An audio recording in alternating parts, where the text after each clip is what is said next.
I'm Starsky and this is From the Studio on Clubbing TV, and today I'm going to be taking a look at how to write a track like DJ Snake.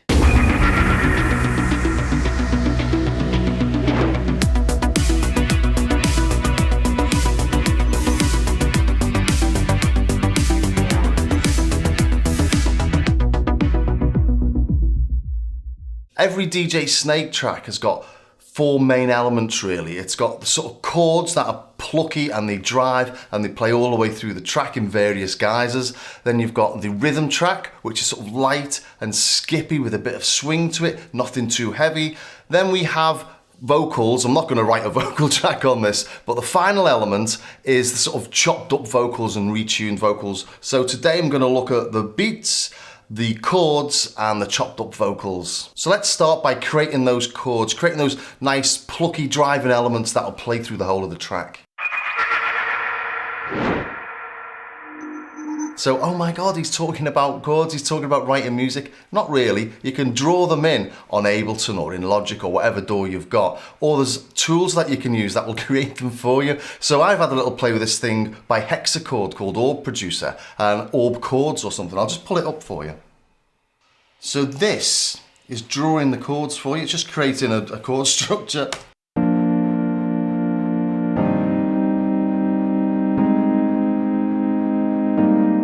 And you got different sounds you can use. Let's try something a bit better, shall we?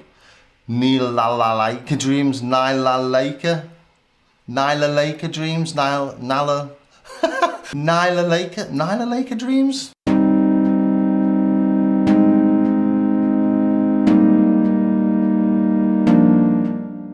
So there's your four main chords, and what DJ Snake does, he has those four chords and they play all the way through the track. And he chops them up, and on this we can chop them up as well.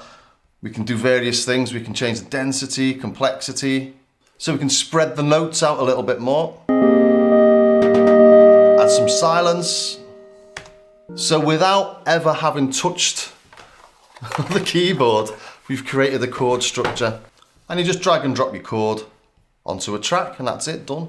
So there you go. Without any musical knowledge whatsoever, without even touching the keyboard, we've come up with a 4-bar DJ Snake style chord progression. Really simple. So I've done something really similar to that, but actually played the keyboard doing it. I've done a 4-chord progression that lasts over 8 bars.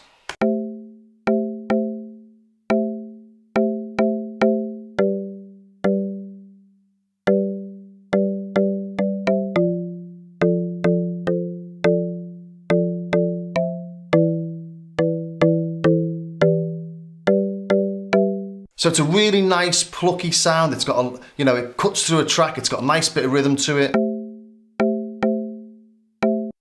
But it doesn't sound very rich and full on its own. It's just a little bell sound. So throwing something else on top. And that's just got a nice bit of lush reverb under it. So putting that together with the bell sound.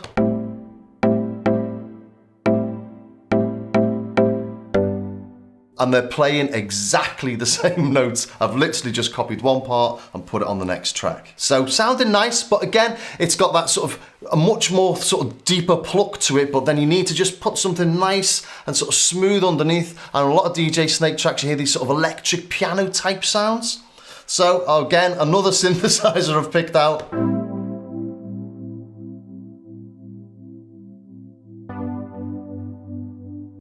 And again, I've used exactly the same notes I used on that original chord progression. You can see here, I've just got the little blocks from the bell block, the little sort of stabs, and then all I've done on the piano pad is just draw lines straight across them. If we move that back, you can see it's all exactly the same. You can see here, I've put little flourishes in on the keyboard just to give it a bit more swing. And they're just those little changes as I go from one chord to the next. And let's throw in some strings on top of that. Just nice and quiet and gentle underneath, but they just add a little bit more to that section. And because we want this track to be sort of light on its feet and nice and skippy, we don't want a big driving bass line on this. So just the same notes as on all the chords I've used so far, just playing the lowest note and putting a nice sort of simple bass on there. And if we put all that together,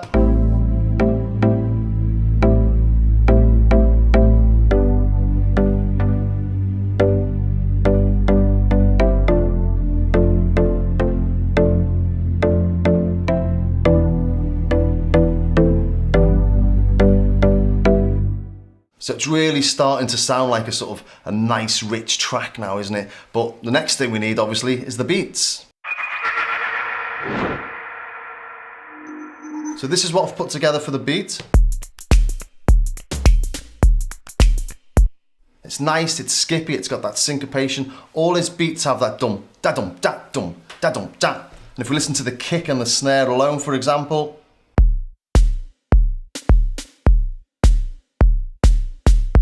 with these sort of rhythms, you can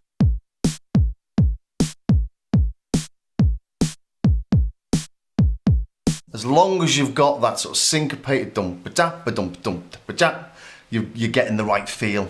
And none of the drum sounds use are really big and fat. They're all sort of nice, they're light, they're tight, and that gives it that skippy feel. If you're trying to use big, huge sounding drums, you're just going to completely obliterate the nice feel of the track. Looking at other sort of snares, too big, too hefty, way too over-processed for this, too deep.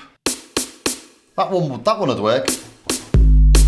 But that kick drum wouldn't. And for the kicks, I'm using Rob Papen's punch bass drum, and you've just got all sorts of different sort of setups of drums here, and it just makes it really, really simple just to go in and just tweak all the values that you need, and you get the sound you want really simply. But on top, there's always a shaker or a hi-hat or some other rhythm that's got that syncopation to it and a bit of swing. And in this, I've created that just using my hands. And that's literally just me going, and then just picking out the nicest ones.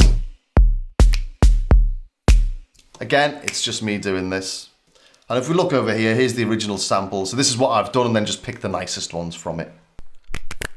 That sounds absolutely rubbish, but it works quite nice in the track. And it gives it your own sort of feel, it gives it a little bit of a live feel as well, and it makes it sound like you've not just used sample packs for everything. And as I say, he normally has a shaker or a hi-hat that's got that swing as well. Da, da, da, da, da, da, da. It's not da, da, da, da, da, da, da. And to just accentuate that sort of offbeat rhythm, I've thrown in a little tom at the end of every bar.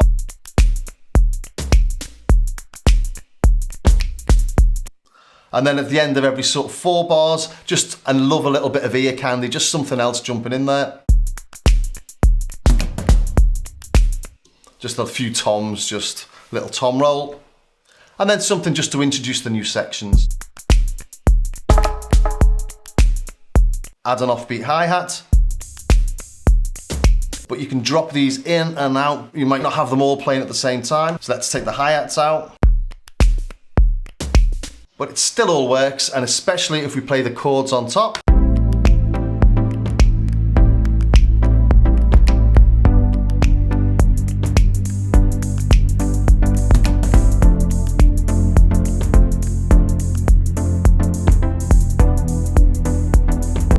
So I think that's starting to sound like a DJ Snake style track, but it's missing the one sort of essential ingredient of one of his mixes, and that's getting the vocal sample and then chopping it up into little bits. So let's have a look how to do that now. So getting a vocal and then we chop it up, we can see the original sample down here, and then I've chopped that up into all these different slices. And then I can just trigger them from the Launchpad. It makes it really easy to develop some nice sort of rhythms. And I put a delay and a little bit of distortion on there just to give it that sort of megaphone sort of feel. So it's really just a matter of just having to play around and deciding what you think sounds nice. So if we just put the rhythm and the chords back on.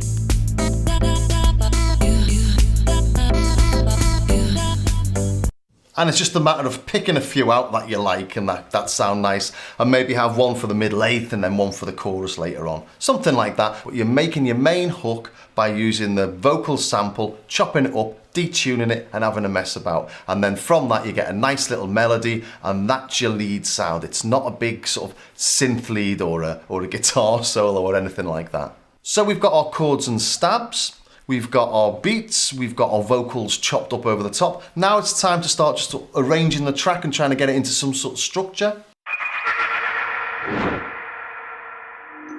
So we're going to start off nice and simple. Then we start to bring in a bit more of the rhythm.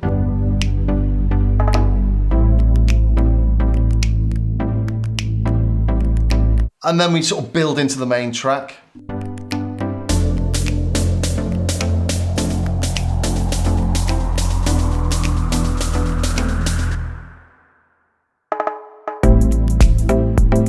And on top of that, just a noise. It's literally just noise from a synthesizer. The sound of shh.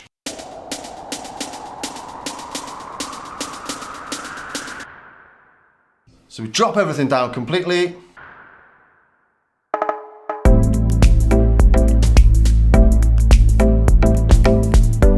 And then just use whatever sort of works with the vocal that you've got. Drop things out, build them up, bring them back in again. A few little stabs like those timbales to introduce extra elements.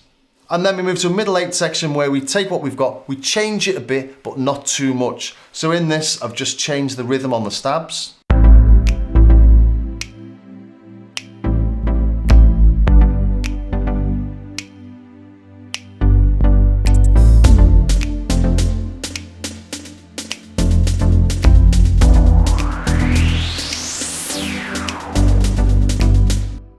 I've dropped everything down, I've added another little bit of nice sort of percussion in there.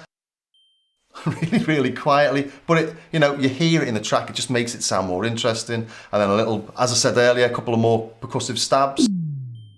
What have we got?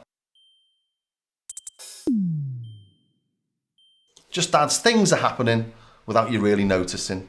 And with this much faster noise rise and fall we've got down here.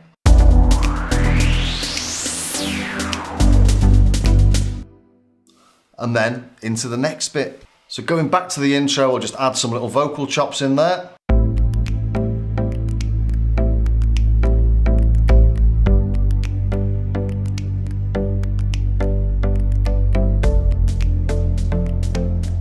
And if you found that interesting, check out my Starsky Carr YouTube channel where I've got a lot more in-depth and technical reviews and demos of synths and music tech in general. And don't forget you can catch this episode again on YouTube on Clubbing TV's From the Studio playlist. So I'll see you in the next episode of From the Studio.